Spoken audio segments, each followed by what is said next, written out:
ओम साई राम। ओम साई राम।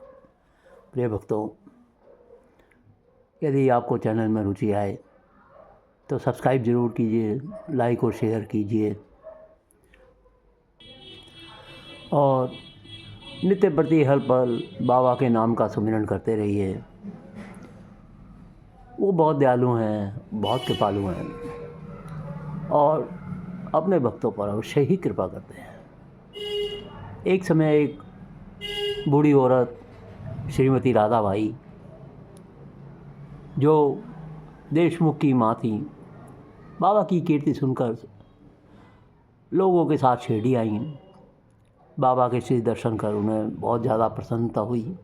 श्री साई चरणों में उनकी अटल श्रद्धा थी, इसलिए उन्होंने यह निश्चय किया कि जैसे भी हो बाबा को अपना गुरु बनाकर उनसे उपदेश ग्रहण किया जाए। उस बूढ़ी औरत ने आमरण अनशन का दृढ़ निश्चय कर लिया और अपने विश्राम गृह में जाकर उन्होंने अन्न जल त्याग दिया और इस प्रकार 3 दिन बीत गए। माधवराव देशपांडे इस वृद्धा की अग्नि परीक्षा से बिल्कुल भयभीत हो गए और बाबा से प्रार्थना करने लगे कि हे देव, आपने अब यह क्या आरंभ कर दिया है।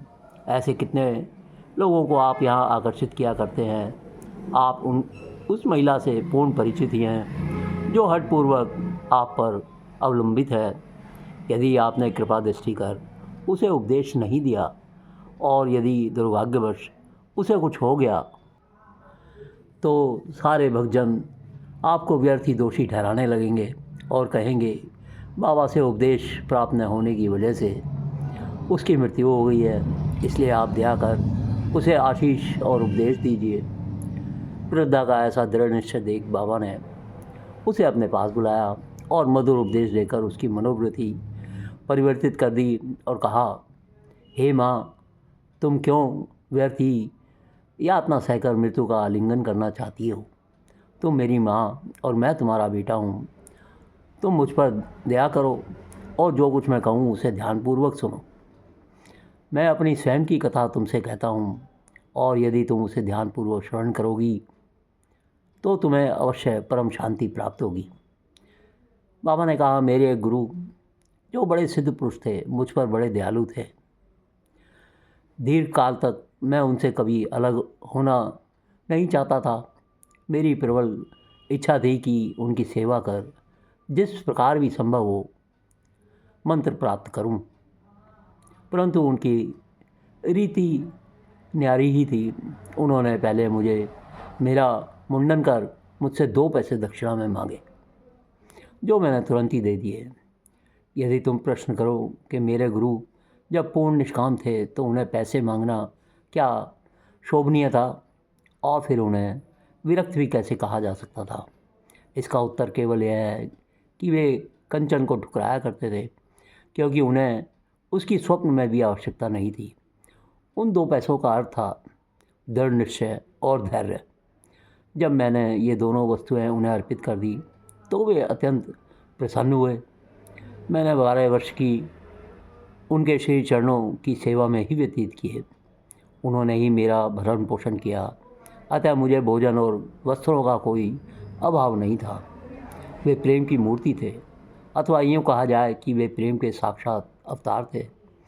मैं उनका वर्णन कैसे कर सकता हूँ, क्योंकि उनका तो मुझ पर अधिक स्नेह था और उनके समान कोई विरला ही गुरु मिलेगा। जब मैं उनकी ओर निहारता तो मुझे ऐसा प्रतीत होता था कि वे गंभीर मुद्रा में ध्यानमग्न हैं और तब हम दोनों आनंदित हो जाते थे। 8 पहर मैं एकटक उनके ही श्रीमुख की ओर निहारा करता था।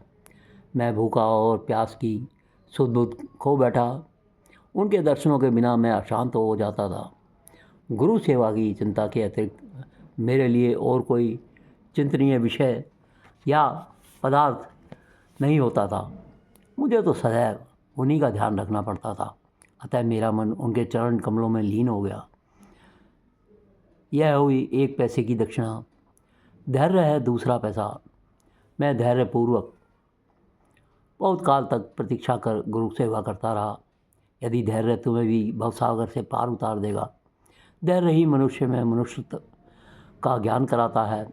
धैर्य धारण करने से समस्त पाप और मोह नष्ट होकर उनके हर प्रकार के संकट दूर तथा बह जाता रहता है। इसी प्रकार तुम्हें भी अपने ध्येय की प्राप्ति हो जाएगी। धैर्य तो गुणों की खान व उत्तम विचारों की जननी है। निष्ठा और धैर्य दो जुड़वा बहनों के समान है, जिनमें परस्पर प्रगाढ़ प्रेम होता है। बाबा ने कहा, मेरे गुरु मुझसे किसी वस्तु की आकांक्षा नहीं रखते थे। उन्होंने कभी मेरी उपेक्षा नहीं की, वरन सदैव मेरी रक्षा करते रहे। यद्यपि मैं सदैव उनके चरणों के समीप ही रहता था, फिर भी कभी किन्हीं अन्य स्थानों पर यदि चला जाता तो भी मेरे प्रेम में कभी कमी नहीं हुई। वे सदा मुझ पर कृपा दृष्टि रखते थे।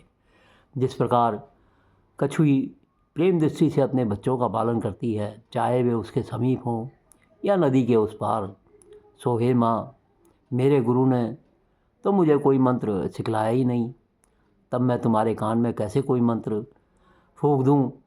केवल इतना ही ध्यान रखो कि गुरु की भी कछुए के समान ही प्रेम दृष्टि से हमें संतोष प्राप्त होता है। इस कारण व्यर्थ में किसी से उपदेश प्राप्त करने का प्रयत्न मत करो। मुझे ही अपने विचारों तथा कर्मों का मुख्य ध्येय बना लो, और तब तुम्हें निसंदेह ही परमार्थ की प्राप्ति हो जाएगी। मेरी ओर अनन्य भाव से देखो तो मैं तुम्हारी और वैसे ही देखूंगा।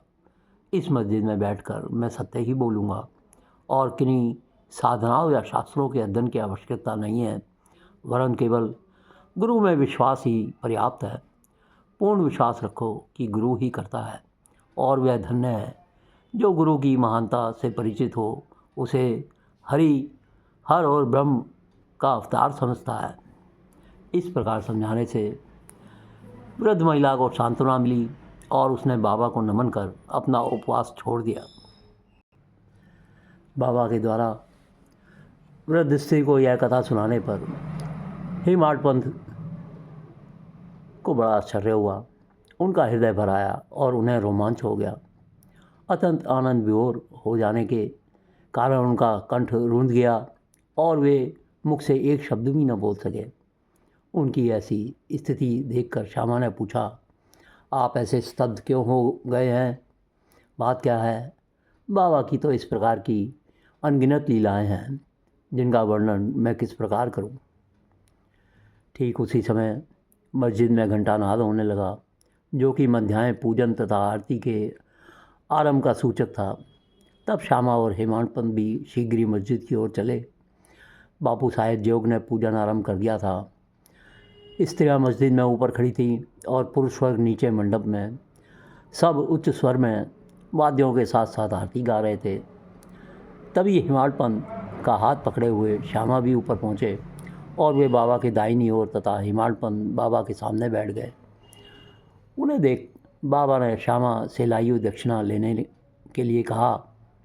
तब हेमाड पंथ ने उत्तर दिया कि रुपयों के बदले श्यामा ने मेरे द्वारा आपको 15 नमस्कार भेजे हैं तथा स्वयं ही यहाँ आकर उपस्थित हो गए हैं। बाबा ने कहा, अच्छा ठीक है, तो अब मुझे यह बताओ कि तुम दोनों में आपस में किस विषय पर वार्तालाप हो रहा था। तब घंटे, ढोल और सामूहिक गान की ध्वनि की चिंता न करते हुए हेमाड पंथ उन्हें वह वार्तालाप सुनाने लगे। बाबा भी वह वार्तालाप सुनने को अति उत्सुक थे, इसलिए वे तकिया छोड़कर थोड़ा आगे झुक गए। हेमाड पंथ ने कहा कि वार्ता अति सुखदायी थी, विशेषकर उस वृद्ध महिला की कथा, जो ऐसी अद्भुत थी कि जिसे श्रवण कर मुझे तुरंत ही विचार आया कि आपकी लीलाएं अगाध है, और इस कथा की ही ओट में आपने मुझ पर विशेष कृपा की है। तब बाबा ने कहा, यह तो बहुत ही आश्चर्यपूर्ण है। अब मेरी तुम पर कृपा कैसे हुई, इसका पूर्ण विवरण सुनाओ। कुछ काल पूर्व वार्तालाप जो उनके हृदय पटल पर अंकित हो चुका था, वह सब उन्होंने बाबा को सुना दिया। वार्ता सुनकर बाबा अति प्रसन्न होकर कहने लगे, क्या कथा से प्रभावित होकर उसका अर्थ भी तुम्हारी समझ में आया है? तब हेमाड पंथ ने उत्तर दिया, हाँ बाबा, आया तो है। उससे मेरे चित्त की चंचलता नष्ट हो गई है। अब यथार्थ में मैं वास्तविक शांति और सुख का अनुभव कर रहा हूँ। तथा मुझे सत्य मार्ग का पता चल गया है। तब बाबा बोले, सुनो, मेरी पद्धति भी अद्वितीय है। यदि इस कथा का स्मरण रखोगे तो यह बहुत ही उपयोगी सिद्ध होगी।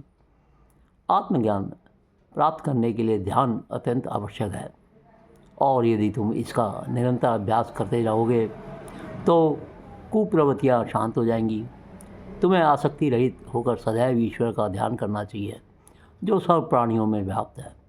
और जब इस प्रकार मन एकाग्र हो जाएगा तो तुम्हें अपने लक्ष्य की प्राप्ति हो जाएगी। मेरे निराकार सच्चिदानंद स्वरूप का ध्यान करो, जैसे कि तुम मुझे दिन रात यहाँ देखते हो। इस प्रकार तुम्हारी वृत्तियाँ केंद्रित हो जाएंगी तथा ध्यान और ध्येय का प्रथ तत्व नष्ट हो जाएगा। चैतन्य से एकत्व को प्राप्त कर ब्रह्म के साथ अभिन्न हो जाएगा। कछुई नदी के इस किनारे पर रहती है और उसके बच्चे दूसरे किनारे पर। न वह उन्हें दूध पिलाती है और ना हृदय से ही लगाकर रखती है, वरन केवल उनकी प्रेम दृष्टि में ही उनका भरण पोषण हो जाता है। छोटे बच्चे भी कुछ ना करके केवल अपनी माँ का ही स्मरण करते रहते हैं। उन छोटे छोटे बच्चों पर कछुई की केवल दृष्टि ही उन्हें अमृत तुल्य आहार और आनंद प्रदान कर देती है। ऐसा ही गुरु और शिष्य का भी संबंध है। बाबा ने ये शब्द कहे ही थे कि आरती समाप्त हो गई और सब ने उच्च स्वर से श्री सच्चिदानंद सद्गुरु साईनाथ महाराज की जय का जयकारा लगाया। आरती समाप्त होने के बाद प्रसाद का वितरण हुआ। बापू साहेब जोग हमेशा की तरह आगे बढ़े और बाबा को नमस्कार कर मुट्ठी भर मिश्री का प्रसाद बाबा को दिया। यह मिश्री हिमाल पंथ को देकर वे बोले कि यदि तुम इस कथा को अच्छी तरह से सदैव स्मरण रखोगे तो तुम्हारी भी स्थिति इस मिश्री के समान मधुर होकर समस्त इच्छाएँ पूर्ण हो जाएंगी और तुम सुखी हो जाओगे। हिमाल पंथ ने बाबा को साष्टांग प्रणाम किया और स्तुति की कि हे प्रभु, हम पर दया करके सदैव हमारी रक्षा करते रहो। तब बाबा ने आशीर्वाद देकर कहा, इन कथाओं को श्रवण कर नित्य मनन करो, तत्व ग्रहण करो, तब तुम्हें ईश्वर का सदा स्मरण तथा ध्यान बना रहेगा और वह स्वयं तुम्हारे समक्ष अपने स्वरूप को प्रकट कर देगा। अपने बर्ताव के संबंध में बाबा ने जो उपदेश और अमूल्य वचन कहे वह हम सभी भक्तों के लिए है, और यदि उन्हें ध्यान से श्रवण किया जाए और आचरण में लाया जाए तो सदैव ही कल्याण होगा। जब तक किसी से कोई पूर्व नाता या संबंध न हो तब तक कोई किसी के समीप नहीं जाता है।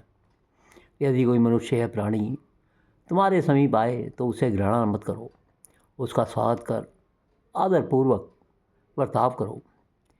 यदि तृषित को जल, क्षुधा पीड़ित को भोजन, नंगे को वस्त्र और आगंतुक को अपना दालान विश्राम करने को दोगे तो भगवान श्री हरि तुमसे निसंदेह प्रसन्न होंगे। यदि कोई तुमसे द्रव्य याचना करे और तुम्हारी इच्छा देने की ना हो तो मत दो, परंतु उसके साथ कोई अभद्र व्यवहार मत करो। तुम्हारी कोई कितनी भी निंदा क्यों न करे, फिर भी कटु उत्तर देकर तुम उस पर क्रोध मत करो। यदि इस प्रकार ऐसे प्रसंगों से सदैव बचते रहेंगे तो यह निश्चित ही है कि तुम सुखी रहोगे। संसार चाहे उलट पलट हो जाए परंतु तुम्हें स्थिर रहना चाहिए। सदा अपने स्थान पर दृढ़ रहकर गतिमान दृश्य को शांतिपूर्वक देखते रहो। एक को दूसरे से अलग रखने वाले भेद की दीवार नष्ट कर दो, जिससे अपना मिलन पथ सुगम हो जाए।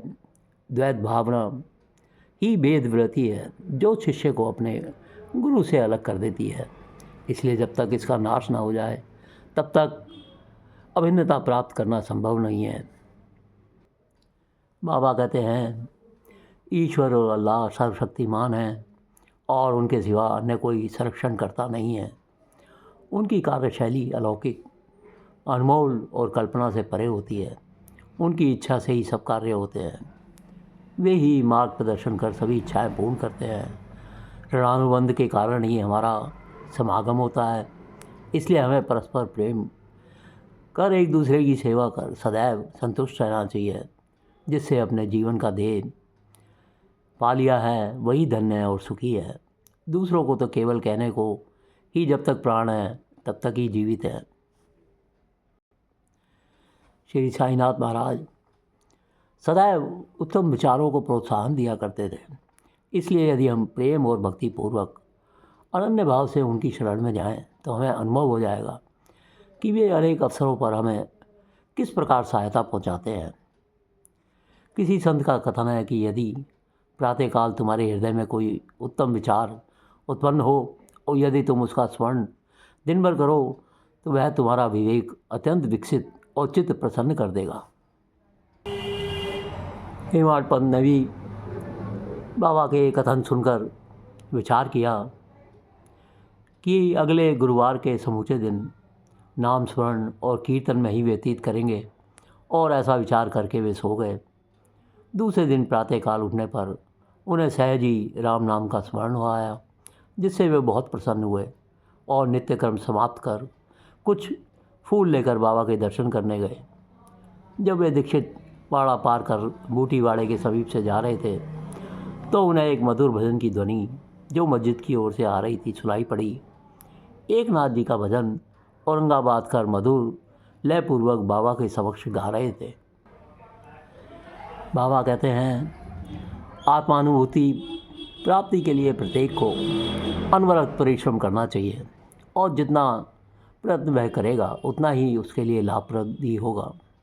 बाबा ने कहा, मैं तो सर्वव्यापी हूँ और विश्व के समस्त भूतों तथा चराचर में व्याप्त रहकर भी अनंत हूँ। केवल उनके भ्रम निवारणार्थ के लिए ही जिनकी दृष्टि में वे 3.5 हाथ के मानव थे स्वयं सगुण रूप धारण कर अवतीर्ण हुए। इसलिए जो भक्त अनन्य भाव से उनकी शरण में आएगा और जिन्होंने दिन रात ही उनका ध्यान किया उन्हें मैं अभिन्नता प्राप्त करवा देता हूँ। जिस प्रकार की माधुर्य और मिश्री लहर और समुद्र तथा नेत्र और कांति में अभिन्नता हुआ करती है। जो भक्त आवागमन के चक्र से मुक्त होना चाहते हैं वे शांत और स्थिर होकर अपना धार्मिक जीवन व्यतीत करें। दुखदायी कटु शब्दों के प्रयोग से किसी को दुखी ना करें। सदैव उत्तम कार्यों में संलग्न रहकर अपना कर्तव्य करते हुए अनन्य भाव से भयरहित हो गुरु की शरण में जाना चाहिए। प्रिय भक्तों, बाबा की लीलाओं और उनके पावन उपदेशों का हम इसी प्रकार वर्णन करते रहेंगे। चैनल को सब्सक्राइब ज़रूर कीजिए, लाइक और शेयर कीजिए और हर समय हर पल बाबा का नाम लेते रहिए। ओम साई राम, ओम साई राम।